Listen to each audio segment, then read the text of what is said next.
I'm Gnomes, and today I'm going to be showing you how to make these tiny book page earrings.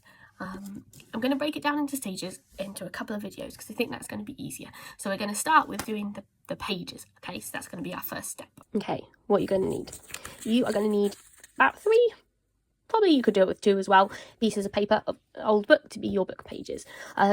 If you have thicker paper, you're going to need less pages. If you have thinner paper like this one, you might need to do a few more pages. That's completely up to you.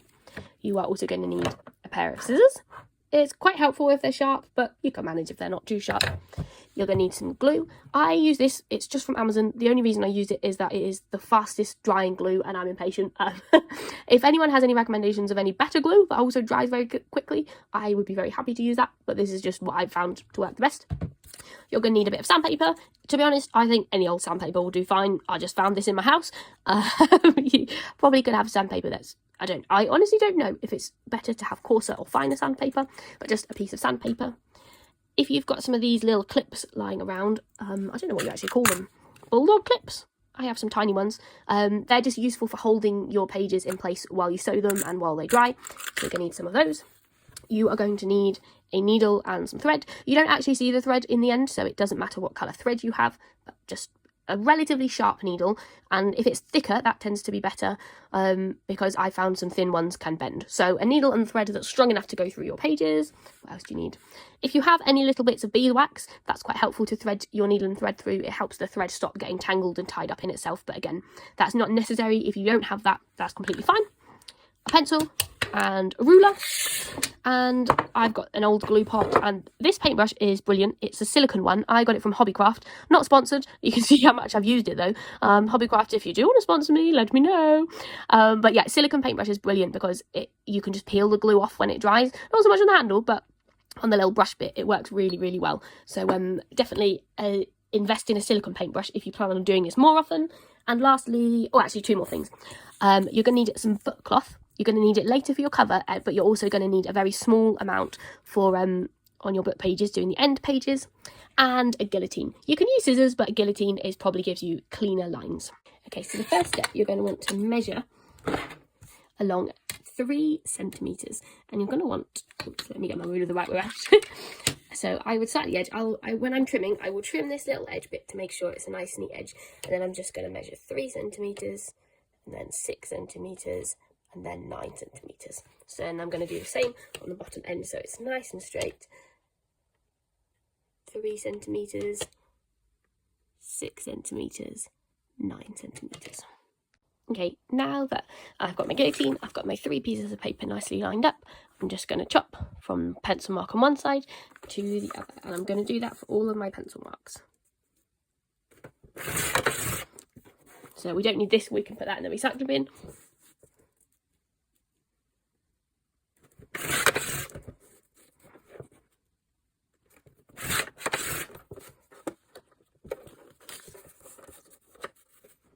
Now with this one, I'm just going to trim the edge to make it a little bit neater.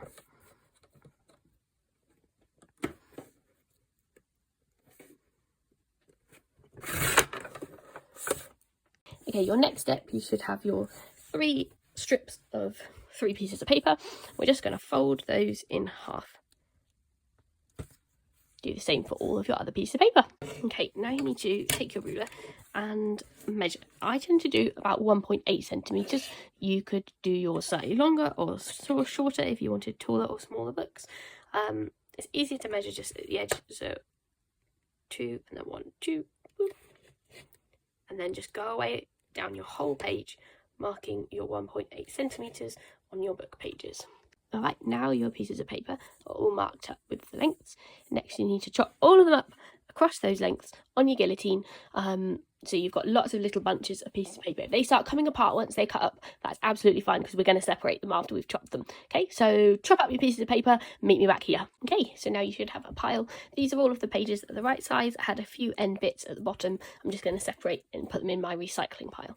This is probably more pages than you're going to need, but I've done it like this so that if you want to make a really chunky pair of book earrings, you can absolutely do that. Okay, next thing that we need to do is we're going to start separating pages and then collecting them together in a little pile. So I tend to do them in groups of 3, and as I'm going, I'm then checking the height. Are they all a similar height? Just because of the way that we chop things, it might be that some of yours are slightly longer than the others. So as we go through, we're just going to go along and check the height. So I've got one bunch. I'm then going to add another bunch of 3. So separate them out, stack them, and then stack them in with the ones I've already got. Now, if I tap them on the table, then you might not be able to see. If I hold them up to you, you can see that they're slightly different lengths. So I'm just going to stack them again, make sure they're really neat. And then I'm just going to take my scissors, and as I go along, I'm just going to trim the top edge just to make sure, make sure that they are all the same height. And then I'm just going to keep going until my stack is as wide as I want it to be. It's worth noting as you're going along, just making sure that all of your book pages have got the letters and the words faced in the right way, because you don't want any upside down pages in the middle of it.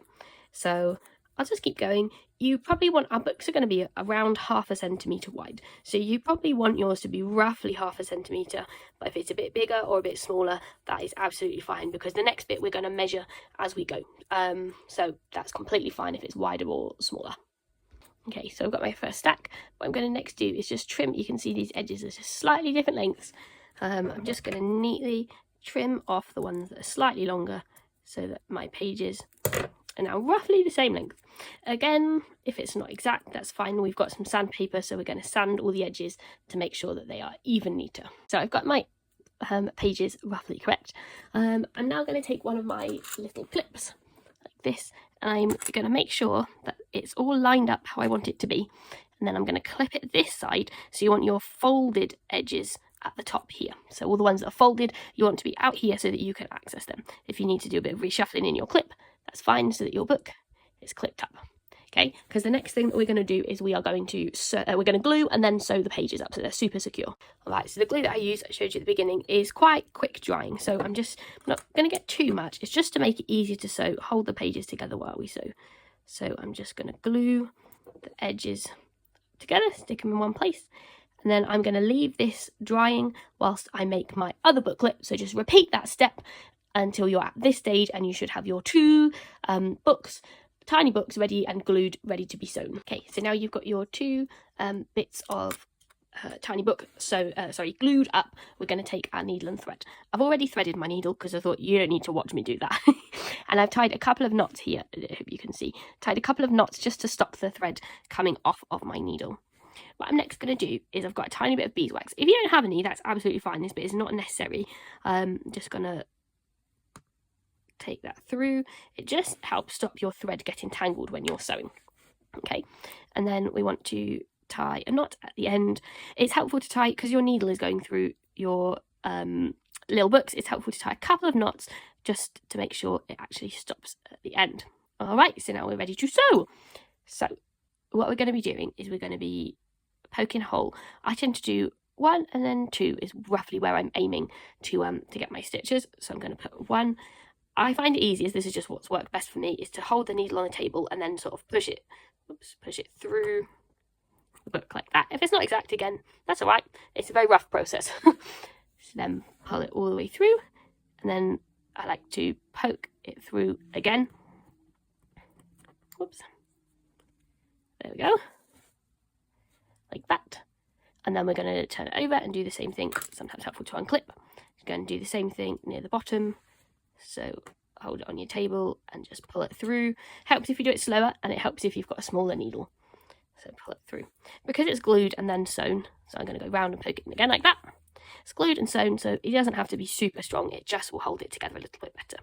Now what I tend to do is, you see I've now got 2 loops there. I tend to poke it through both of the loops, and then poke it through again, and pull all the way through to make a knot, and then I'll do that again. So through both of those loops, pull it, push through the hole, pull both of those loops, and then snip. And that is one little book sewn up. So now I'm going to do the other one, and then I'll show you the next step. Okay, next, I'm going to take the scissors and just trim those little edge bits, just so that they don't stick out the top. That's fine. Then I'll trim this one. Where's it coming from? There it is. Trim. And then you want to take your sandpaper, and I tend to just sand the edges a little bit, just to make them neat and make sure that they're the same, because your mine's a little bit wonky here. So I'm just going to sand the edges make them a little bit neater. Okay, so now my two little book insides are sanded. You can see that the edges are looking a lot neater than they were. And now we've only got one more step before the insides are finished, and that is to do our little end pages. So to make our end pages, you're going to need to take a little bit, you honestly do not need much at all, a little bit of the fabric that you are going to use to cover your book. So I've got my book cloth here. I bought this on Amazon, but you can make your own, and I've done that before and it works completely fine, but I think that will be a topic for another video. So for now, this is just some book cloth that I bought, and I'm just going to snip. Probably even that's too much, but we'll keep going. Only really need like this much, if that. So we need to take our glue, and we're going to glue half of our book cloth. So what we're going to do is we're going to fold it in half. I find with this glue, if you just give it a few seconds to go a little tiny bit tacky and then stick it, it tends to stick a lot better. So we've glued it, and then we are going to fold it in half, smooth it down. It might stick at first. If it doesn't stick, you might need to use your little clips to clip it and hold it, but mine's stuck all right. And then I'm just going to trim the edges because we really don't need it to be very big at all. Trim the edges, make sure it's properly stuck. So with our little tiny books, if we get a little bit of glue, we're just going to glue the top edge and the bottom edge of our books like so. And then you want to get this side stuck a bit better, take the bit that's, oops, sorry, you can't see that. Take the bits that's folded, so you want the folded bit to be at the edge. We're just going to stick that to the top, give it a second to stick, and then trim it like that. And then we're going to do the same to the bottom, stick it. Sometimes it takes a couple of seconds to stick, and trim. I tend to do it a bit rougher to start with, and then once the glue's dried a bit better, I might trim it a bit more closely. So now we've got our end pages, and they will look much better when they're actually inside the book. So you can see on the ones I was showing you earlier, I've got some end pages, just that. Just makes it all look a little bit neater. And now do that to your other book. Okay, so this is where you should be up to. Your two little books. So okay, if they're a bit wonky like mine are, two little books with your end papers sewn up and stuck on. And then in my next video, I will show you how to do the covers, and then we will put them together.